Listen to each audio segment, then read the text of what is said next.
Welcome back to the channel.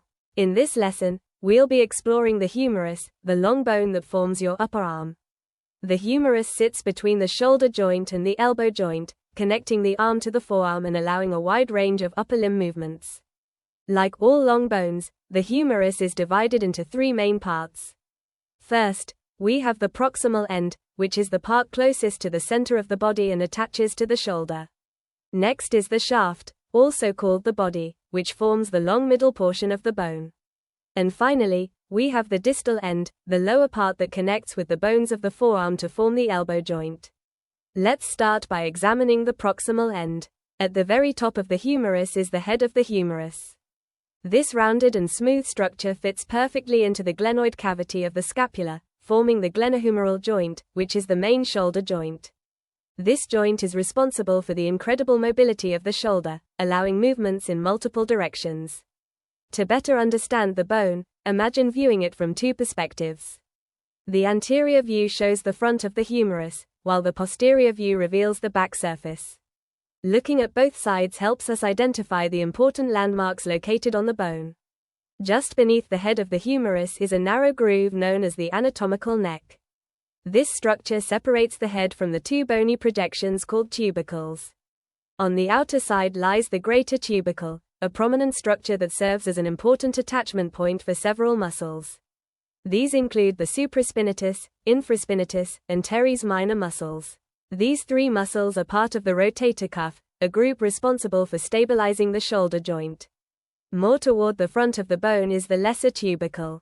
This area provides the insertion point for the subscapularis muscle, which is also a member of the rotator cuff group and plays a major role in internal rotation of the arm.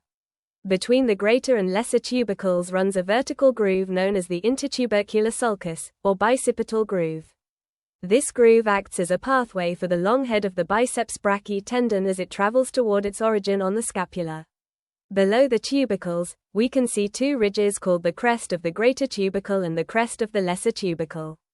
These crests serve as attachment sites for powerful muscles of the chest and back. For example, the pectoralis major muscle attaches to the crest of the greater tubercle. The teres major attaches to the crest of the lesser tubercle, while the latissimus dorsi, one of the largest back muscles, inserts into the floor of the intertubercular groove. Just below these structures lies the surgical neck of the humerus. This region is clinically important because it is one of the most common locations where fractures occur, especially in older adults after a fall. The surgical neck is also important because several vital structures pass nearby. These include the axillary nerve and the anterior and posterior circumflex humeral arteries. Damage to these structures during a fracture may affect shoulder movement, particularly arm abduction, and can also compromise blood supply to the humeral head. Now that we've covered the proximal end, let's move to the shaft of the humerus. The shaft forms the long central part of the bone. Although it appears simple at first glance, it contains several important landmarks. One of these is the deltoid tuberosity, a rough area located on the lateral side of the humerus. This is where the deltoid muscle attaches, allowing it to lift and move the arm. On the posterior surface of the shaft, we find an important structure called the radial groove, also known as the spiral groove.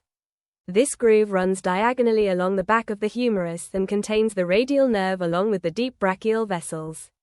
Because the radial nerve travels closely along this groove, fractures in the middle of the humeral shaft may damage the nerve. When this happens, patients may experience difficulty extending their wrist and fingers, a condition commonly known as wrist drop. The shaft also contains a small opening called the nutrient foramen, which allows blood vessels to enter the bone and supply the marrow. Now let's examine the distal end of the humerus, which forms the upper part of the elbow joint. On the inner side, we find a large projection called the medial epicondyle. This structure is easily felt on the inner side of the elbow and serves as the origin for many flexor muscles of the forearm. Just behind the medial epicondyle lies a small groove that houses the ulnar nerve. This nerve is responsible for the tingling sensation you feel when you accidentally hit your funny bone.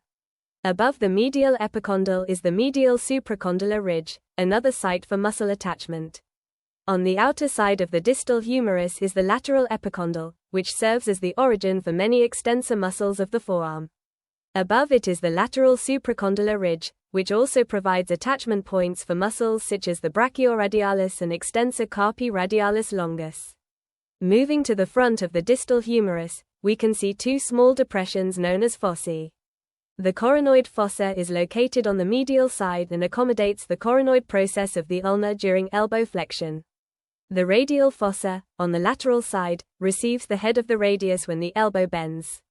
On the posterior surface, there is a deeper depression called the olecranon fossa.